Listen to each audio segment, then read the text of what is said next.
For karma to actually be effective, L'Oreal as a company as a whole would 100% need to collapse. And you will understand why I'm saying this very soon. Hello lovelies, welcome to my channel. My name is Bryony and I do cruelty-free and vegan makeup reviews and tutorials on this channel, and I'm also beauty editor at Vegan Magazine, so I'll actually link that down below. I'll also link down below everything to do with what I'm putting on my face, because this is like a talk tutorial, so to speak, whatever Smoky Glow actually calls it. But we're gonna put on some makeup whilst I actually tell you about this stuff, so you can get ready with me whilst we're doing this. You can just do some washing up, do some chores. That's what I tend to do when I'm watching a YouTube video. But basically, we're here today to talk about the atrocities that L'Oreal have actually committed. I'm going to be diving a bit into their history. I'll be diving into some lawsuits against them, and a whole bunch of other shady stuff, because there's a lot that this company has done. They're a very old company. If you've not seen my parent company's video, I really do recommend watching that one first, because that's where I kind of go into a whole bunch of their other historical stuff and all of the brands that they own. In case you forgot about that or you just want a reminder, here are all of the 39 brands that they actually own, and every time that you are buying from one of them, you are directly benefiting L'Oreal. Now, this isn't meant to be like a boycott video. This is just meant to be like a point of education, because like I know that these things are super useful to me to watch, and I always like to know like stuff that other YouTubers have found out about other companies. But obviously you are here today to find out about this, so let's just jump straight into it, where you're gonna see me looking very different to how I look right now. Starting out with a bit of history. So Nestle, let's discuss. Now, there are so many videos online explaining why Nestle is such a bad company. All the way from tricking mothers into believing that Nestle owned baby formula was better for them than the free breast milk that these mothers have, and then making them actually not be able to lactate in order to actually breastfeed their children, making them dependent on Nestle, which they couldn't really afford to begin with when they had a free resource anyway. All the way to taking Township's water and bottling it and paying the same rate as a consumer, like a regular consumer like you or me. As a company, they actually just paid that same water rate, and then they've just like more than quadrupled the price to be able to sell it on elsewhere, and like taking the resources from a town and then sending it elsewhere. And also, to top it all off, the CEO at the time said that water is not a human right. So this guy was the CEO of Nestle until 2008, Peter Brabeck Lemath. Yeah, there's Illuminaughtii's video, there's a whole bunch of other videos as well. I'll link Illuminaughtii's down below, because I think that that one's actually really good. But yeah, so anyway, those are the people that have a very close relationship with L'Oreal. So we can start off on a very positive note that this is going to be a super wonderful, wholesome video, right? So obviously, every time that you buy from L'Oreal, you're actually also supporting Nestle too, because Nestle are one of L'Oreal's biggest shareholders, along with the Bettencourt family. Now, so the Bettencourt family, I wouldn't even call that like a simple thing to describe here. I'll briefly touch on it, but I would happily do a separate video, because I haven't come across anything that scandalous in my entire life. So Nestle have 23.29% ownership of L'Oreal, and the Bettencourt family have 33.31%. Now, the Bettencourt family, they're kind of the founders of L'Oreal, so you know, you'd kind of expect that they would have a greater share, so to speak. So does anybody remember the brand Inneov? This was actually the partnership brand between L'Oreal and Nestle. Now, this was kind of like the Sugar Bear hair of the early 2000s, so you kind of know where we're going with this, right? It was born in 2002 and died in 2014. You could buy a 10-day supply of capsules, which is meant to rejuvenate you and was proven to reduce aging effectively. So you could get 10 days supply of this for £25, which is around about $40, only for 10 days, mind you. So you would expect these to be like the creme de la creme. You'd expect these products to be like the be-all and end-all of anti-aging, proven, absolutely proven without a shadow of a doubt, for that sort of price per day that you'll be forking out for something that you effectively just create expensive pee with. They call this whole thing cosmeceuticals, you know, pharmaceuticals, but it's cosmetic. It's very smart, it's very catchy, well done with branding. That was 10 points. 10 points for creativity. So they got into quite a bit of scrutiny with the US and with Canada because you can't actually claim any of this stuff without actual proof. Now there's a website which tells us all of the details. Again, all of my resources are linked down below because there was just so much tea, I have to share it with you in a factual way. An EFSA panel, they actually concluded that cause and effect relationship has not been established between the intake of a combination of blackcurrant seed, fish oil, lycopene, and vitamins C and E in improving dry skin conditions. So they had one which was a pilot study, which was randomized, double-blind, and parallel intervention in only 80 menopausal women. So they were aged between 50 to 80 years with dry skin, and the study only lasted for 12 weeks. Among the 80 participants, there was a subpopulation of 40 nuns, and these lucky nuns, they had additional parameters measured. Only 2 of 84 comparisons of interest were significantly different between treatment and control in the total population. The panel considers that the lack of effect of the clinically evaluated outcome, the dryness score, and on almost all of the other outcomes measured indicates that the combination does not actually result in improvement in skin dryness in this study. Of course, because these people are diligent, right? So they did a second study, and this was with women aged between the age of 40 and 60.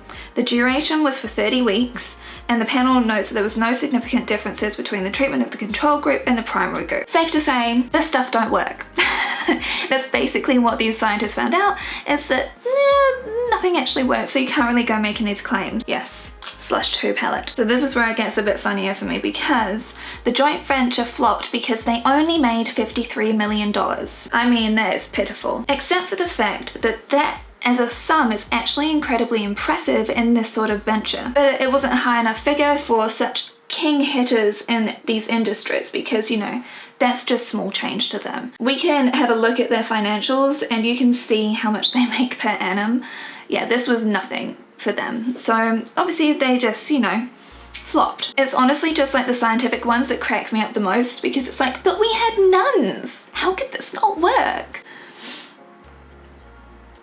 So Nestle actually own another brand called Galderma, and so they actually bought out a majority of the patents that were created with this, and so they've used a whole bunch of that in that brand as well. So if you ever see that advertised, well, just know it's probably as effective as what those 40 nuns found it. So like I mentioned before, the other major shareholder is actually the Bettencourt family. And honestly, I need to do a separate video just on these people because it's so much more of a scandalous tale that I could tell in this short amount of time. But as you remember from before, they own 33.1% of L'Oreal shares. They're also the direct descendants of the L'Oreal founder, Eugene Schuller. He kind of had his own problems. He had ties with the Nazi party, he was pro-fascism. So for example, in the early 20th century, he actually funded and hosted La Cagoule in the L'Oreal headquarters. If you don't know anything about La Cagoule, they're a very violent, anti-Semitic and anti-communist and a pro-fascist leaning group. Not only that, but when everything fell apart after the war for this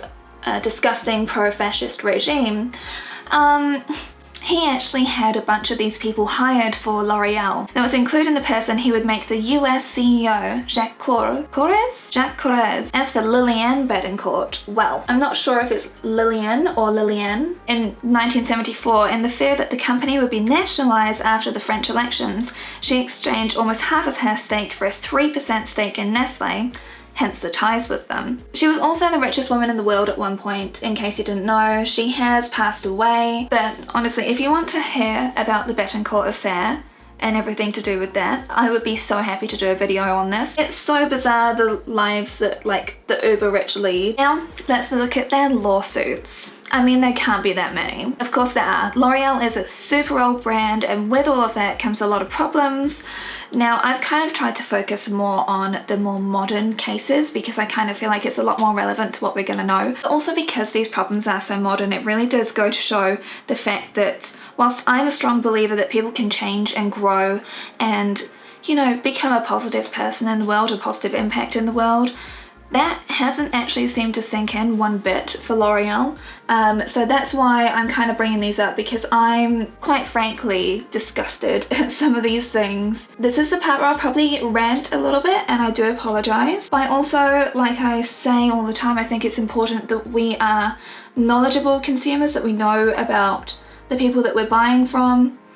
And that's why this is an easy to digest form of a video for you as opposed to you having to look through all of this stuff yourself. So I've already talked about the Olaplex scandal, and that is linked in that video that I referenced earlier. And we also had Drunk Elephant, who are problematic enough company in themselves. For karma to actually be effective, L'Oreal as a company as a whole would 100% need to collapse. And you will understand why I'm saying this very soon. Now, I'm just gonna preface all of this by saying, apparently, allegedly, in my opinion, according to these reports, I'm just stating the facts that are already out there on the internet, because I barely can even afford retirement, probably can't, to be honest with you, so I definitely cannot afford lawsuit money. So I'm just being honest with these things I'm saying, but also all of this is my opinion and allegedly, and please don't come for me. But of course, all of the sources are linked down below. So you know how L'Oreal own Matrix and have all these wonderful, beautiful hair care products? Well, the keratin products actually do not contain any keratin. Now, there was actually a class action lawsuit about this. Yes, a class action one. Now, this was actually started in 2017 as a nationwide case. So L'Oreal and Matrix, who they own, like I mentioned before, that was proven to actually not contain this ingredient at all, despite it being advertised that way. So this actually went on for a long time. Now on to point number 2, making people's hair fall out. We are not talking about DevaCal here. I know it's shocking, but it's actually to do with L'Oreal. Taking advantage of black women who wanted to, you know, relax their hair at home, except for the fact that this was advertised as being a really nourishing product, that they don't use the product lye, which is used quite often, and lye is incredibly dangerous. Like, lye is such a dangerous ingredient. Whatever you do, do not use it at home. It's so dangerous. Now, this is about the Amla Legend product, and there was a lawsuit filed in 2016 about this. The chemical hair straightener contains amla oil, which reportedly stimulates hair growth and strengthens it. So, fantastic things, right? But according to the class action lawsuit, the relaxer hardly contains any amla oil at all, even though that's literally the brand name. It's literally plastered all over the box. Everything is about this amla oil, but it's such a tiny percentage that it actually wouldn't have any effect. The amla relaxer is actually a concoction of dangerous ingredients and potentially toxic ingredients too. And so this actually got combined into a multi-district litigation against L'Oreal. And so moving forward, what they're actually going to be doing is focusing specifically on the individual product liability and on scalp protector, whereas the previous claims focused on consumer arguments that the relaxer cream itself is dangerous. In the multi-district litigation, consumers made claims of breach of warranties, negligence, unjust enrichment, violation of consumer protection law, product liability, and fraud. Now, I don't know much about this judge. Judge Rakoff, he actually nixed most of these claims. Now, I'm not a lawyer, but to be honest with you, when you actually hear these people's stories, it's a bit shocking the fact that he just kind of let this go. I don't know how he would do that, but it's still going on, and it's actually just down below. I haven't been able to actually find anything that states the conclusion of this. And I'm sorry, but if you're causing chemical burns on people's heads when they're following the instructions, that product should be pulled and you should compensate those people. Like, it should be a full product recall. This stuff just seems really basic to me, and it's so disappointing that like a multinational corporation can get away with this stuff. And we're switching palettes. So now onto the original Slush palette. So L'Oreal actually settled FTC charges alleging deceptive advertising for anti-aging cosmetics. So they claimed that their skincare could actually target people's genes and reverse aging that way. The nerve on some of these people, I can't. I really just cannot.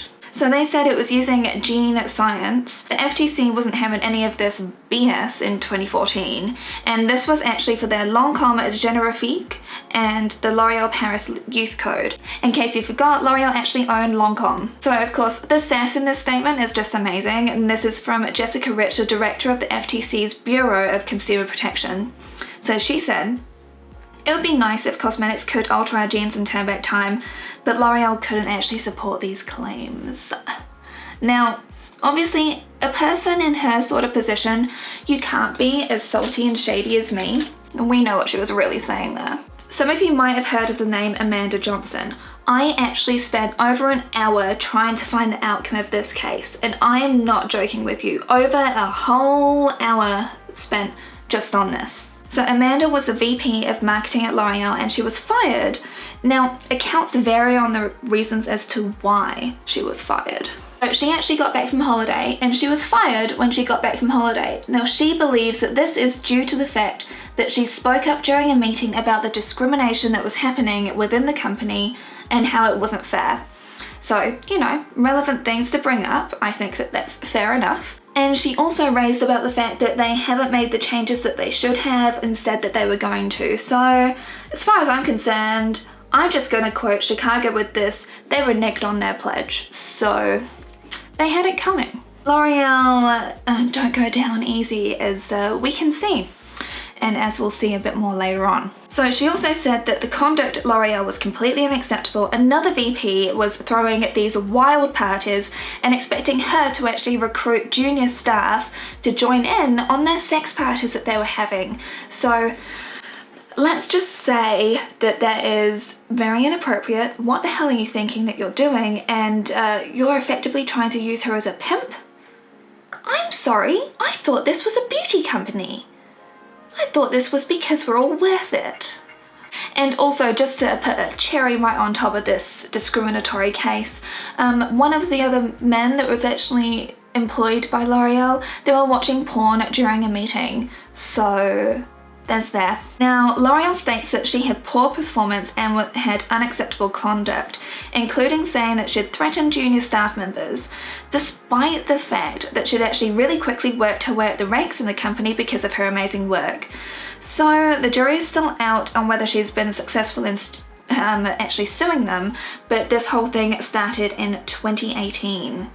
There has been a case about this because the product pump dispensers for things like the serums and creams and then also the foundations, that means that you can leave up to a third of the product actually inside the bottle, which is, you know, kind of theft because people are paying for a certain amount of ounces.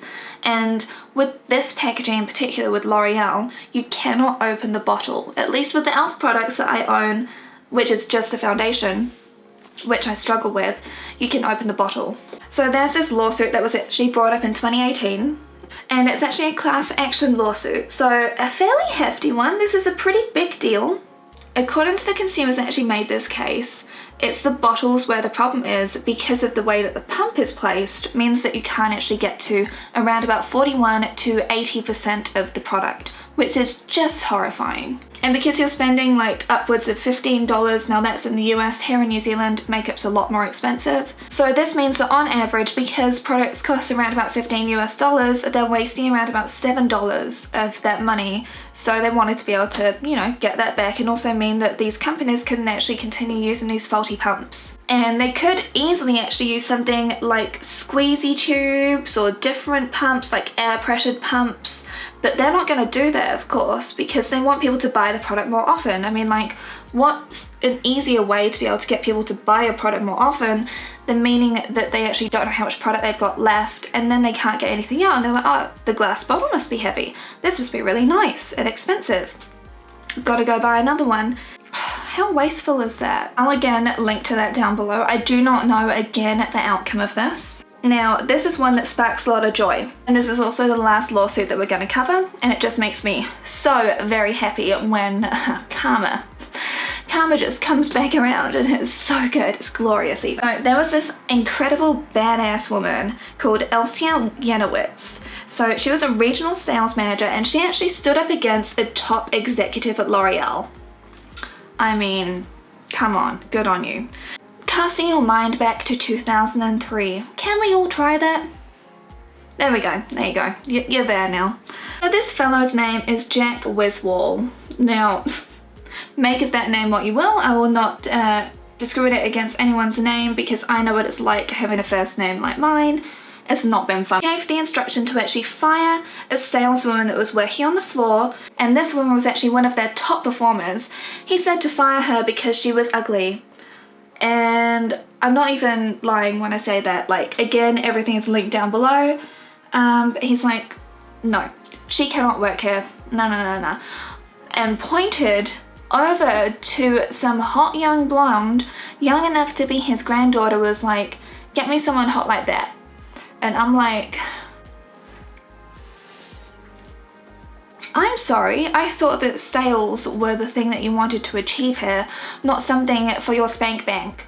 Anyway, Elsya didn't let her go, and honestly, good on you, Elsya. Like, you are amazing, love it. So he actually came back another time just to make sure that his bidding had been done. She had refused to fire that sales associate, and so obviously she was reprimanded, and this is where the entire management turned sour against her. Not because she wasn't a good performer, but because this person couldn't actually jerk off over them. Elsya actually suffered from high blood pressure, and she was 53, I think it was. Had to go on a long sick leave, and after 3 months they let her go. This is actually from the New York Post. In her lawsuit, Miss Yanowitz argued that Mr. Wiswell had violated California's Fair Employment Law, which bars sexual discrimination when he sought to fire the saleswoman. She further contended it was illegal for L'Oreal to retaliate against her for not carrying out an order she believed violated the law. This is a pretty big deal case, actually, because this kind of means that this could set into place a whole bunch of stuff to be precedent.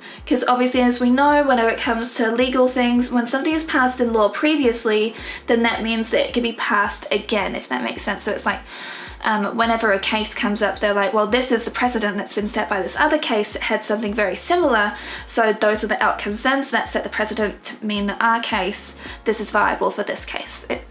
I'm probably not wording that very well, but that's basically how it works. So this was actually a far-reaching decision that could actually make it harder for employers to fire workers because of how they look.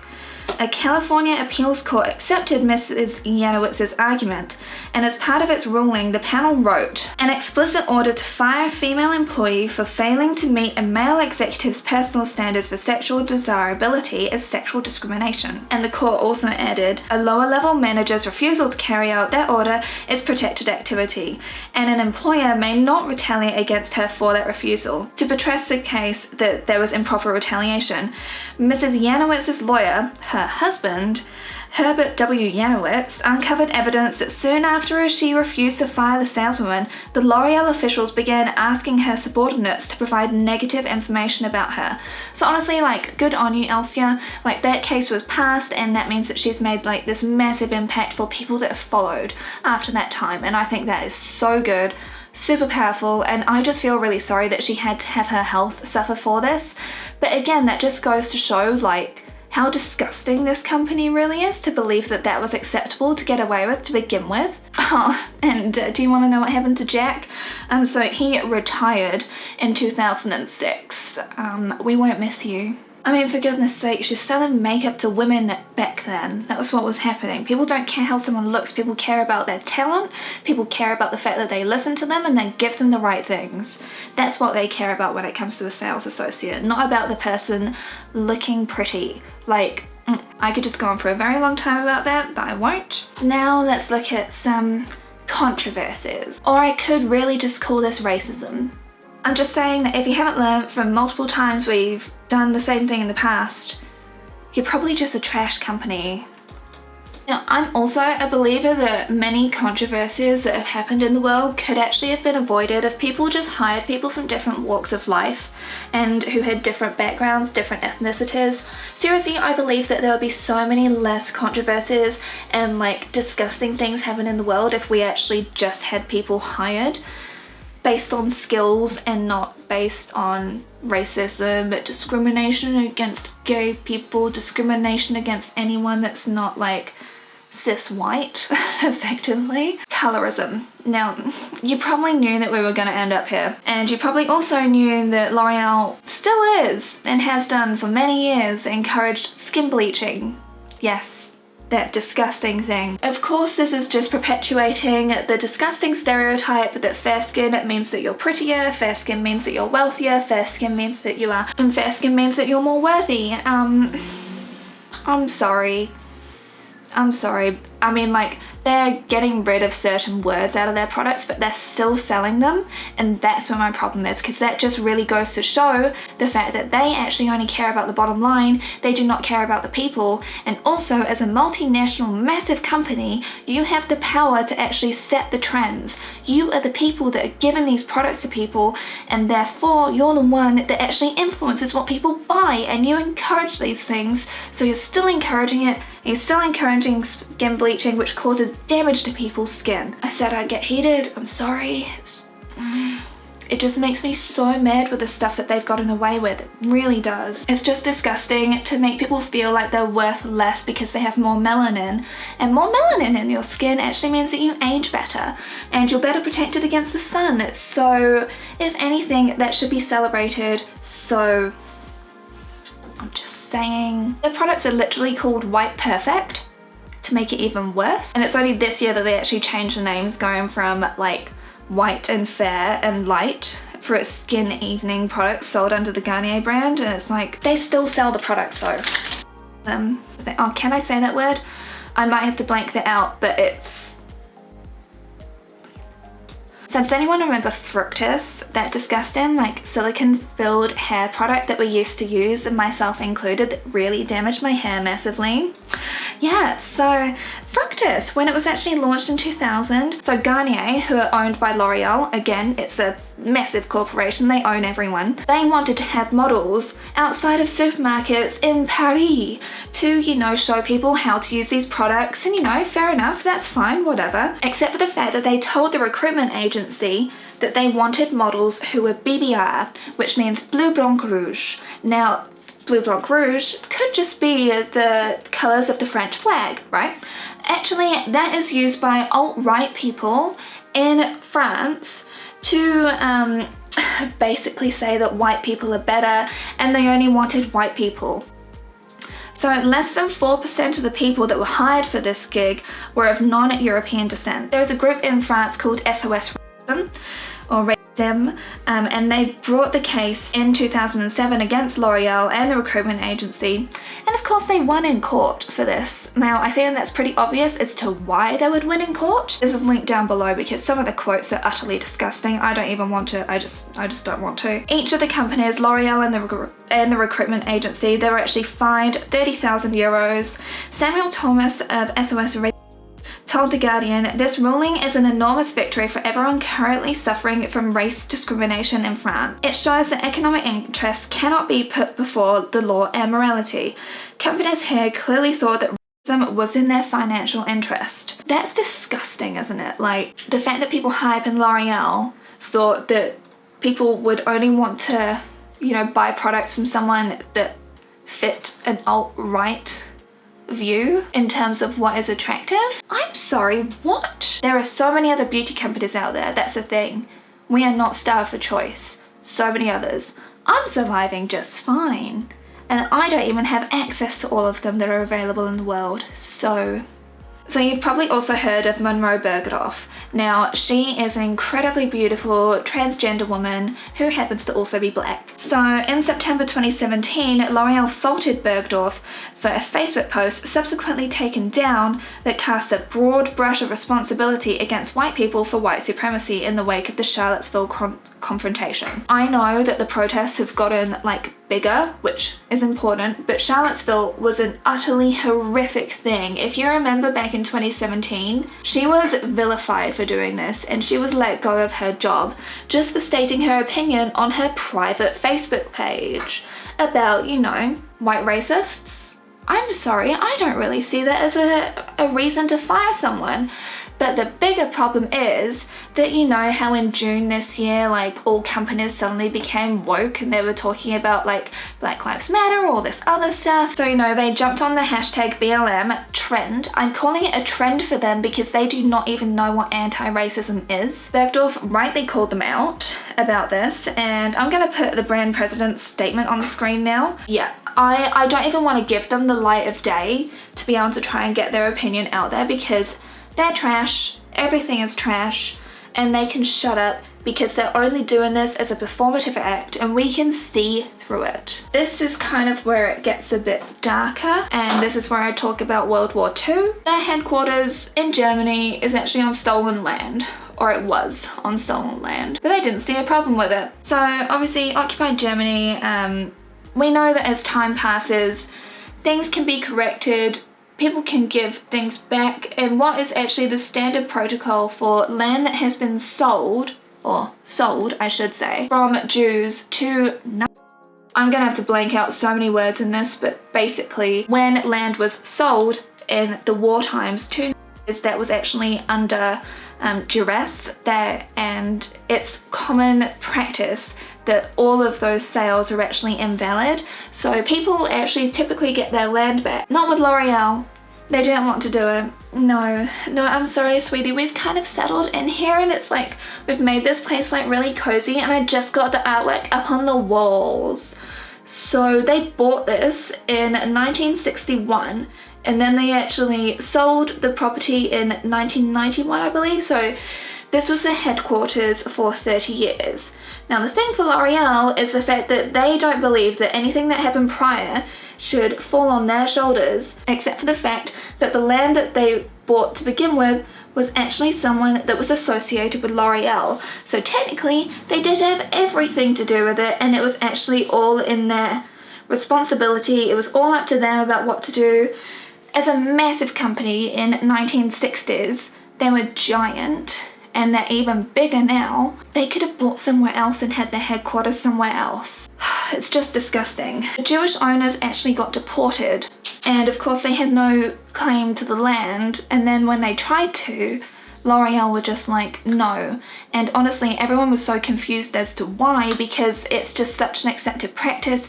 Germany has been really amazing with the efforts that they've made against the atrocities that happened in World War II. And so for L'Oreal to just do this really does go to show what a classy company they really are. So the last living descendant actually took this case to court. Her name was Monica Waitsfelder. The Jewish restitution legislation signed by the Allies at the end of the war stated that even transactions which appeared to have been made with the owner's consent could be declared invalid. Now, she's actually written a book about this case as well, and honestly, props to her for doing that, because this should be known by everyone, and I don't know why I didn't know about it. Like, I didn't know about a lot of this stuff, honestly. I didn't know about most of it. This case went to the Supreme Court of Human Rights in 2007, but personally I couldn't find anything conclusive about exactly what happened afterwards. On this case again, I spent an hour looking into it and I couldn't find anything conclusive, so maybe they settled out of court, because I know that can happen. Now that we know about their historical scandals, their not so historical scandals, the way that they treat people, let's have a look into what it's like to actually work there, because of course, like, when you work somewhere you kind of get a different appreciation for what it's like inside those four secretive walls where discrimination is rife. Now, I actually looked at Glassdoor for this, and again I'll link it down below. Oof, oh no, I've just blinked mascara all over my lower lid. So it seems to actually be like a good place to work, honestly. Like, there were so many like pros listed. Now, there were also a bunch of cons. Now, I do want to just state that these are the people that were successful enough to be hired by L'Oreal. And these are the people that also have made the effort to actually go and make statements on a public website about how things were there for them. And if you've been through something traumatic, you're less likely to actually talk about it in such an open forum. So I'm just putting that out there, because we know that it's actually harder to get hired by these companies, like I've done in my other video where I've talked about attractiveness bias. This has been addressed as well. A lot of these cons, hundreds and hundreds of ones about long working hours, no work-life balance, it's upper management versus everyone else, personal development programs are reserved for senior management. So honestly, like, this is all very standard for like large corporations. As someone who has worked in large corporations, that's just part of the course, that you're treated as a cog. Like, I think that's really standard, honestly. But it's a bit weird how many like glowing reviews were on there, and I'm just gonna finish off the rest of this stuff and I'll be back with my conclusion. So now that you're a much more informed consumer about everything to do with L'Oreal, the choice really is yours about like whether you want to support them or the companies that they own, because like I said, here's all the 39 companies that they own, because I know that for me personally, I take a very hard line with stuff. Like, you know that everything that I use is cruelty free, it's vegan, and it's not owned by parent companies that test on animals, and I'm really stringent with the way that I actually purchase my cosmetic products, because for me this is all superfluous. Like, you don't need any of this to survive. What you do need is water, shelter, food. And those are some of the reasons why I absolutely despise companies like Nestle. So just remember that point. If you take anything away from this video, it's like every time that you are supporting L'Oreal, you are also supporting Nestle. Now, if you don't like Nestle as a company, well, you'll want to give up the stuff that L'Oreal does as well. And of course, this is for the people that are actually able to do that. Like I said, I think that providing information to people is empowering. That's why I'm doing all of this. But I know that it's a really privileged position to take, to be able to actually give something up or look for something else. Like, one of the main reasons that I'm doing this right now is because I want to help people shop better, because I want to help highlight all of the amazing companies that are out there that are cruelty free. They have vegan products and they're not owned by parent companies that test on animals. Now, I know that that may seem like a really big ask in terms of like standards, but that is exactly why I'm doing all of this stuff, to actually help you make informed choices. So then when you are next in need of like a mascara or something superfluous like that, then you've got somewhere to be able to turn. And you can always reach out to me. My Instagram is right here. I'm always more than happy to talk with you, because like I said, I still do believe that individuals, we can make a massive difference, but it really does come down to like these companies having to actually face up to the things that they've done. It's shocking how many things are allowed to get away with in court. It's shocking how many disgusting things that they have done in terms of just their discrimination alone. It makes me feel really bad that me as a consumer, I used to buy their stuff like back when I was like a teenager. So I guess since I used the Fructis stuff when I was a teenager as well, so that's like a decade. Literally a decade that I supported them until I completely transitioned to cruelty-free lifestyle. So that is a decade of my money that they got, and I feel really disgusting for that. So this is kind of like my way of like being able to be like, okay, I can reckon with that. I feel gross, and now I'm doing this stuff about it, which is again why I'm saying like people are able to change, people are able to grow, and that's why it's super important that we actually do allow for that. But we can see from their track record, they do not care. Like, the amount of times that they have done this bad stuff, and then they're doing the same stuff again and again, and they're stealing other people's works, and they're being discriminatory, and they're stealing land. Anyway, I don't want to get heated again, but I really do hope that this video has been useful for you, and I'll see you again very soon. Now, I know that these deep dives, like, they take a very long time to research, they take a very long time to do, so do tell me who else you want me to dive into. I've had the suggestion of Unilever. They're not really a beauty brand, but I'll go into that if that's what more if you want. But I'm really keen to look into Estee Lauder, because I know that they've done a lot of stuff, so I'd be very keen to look into that too. So thank you lovers so much for watching. Don't forget to subscribe, and I'll see you again very soon. Bye!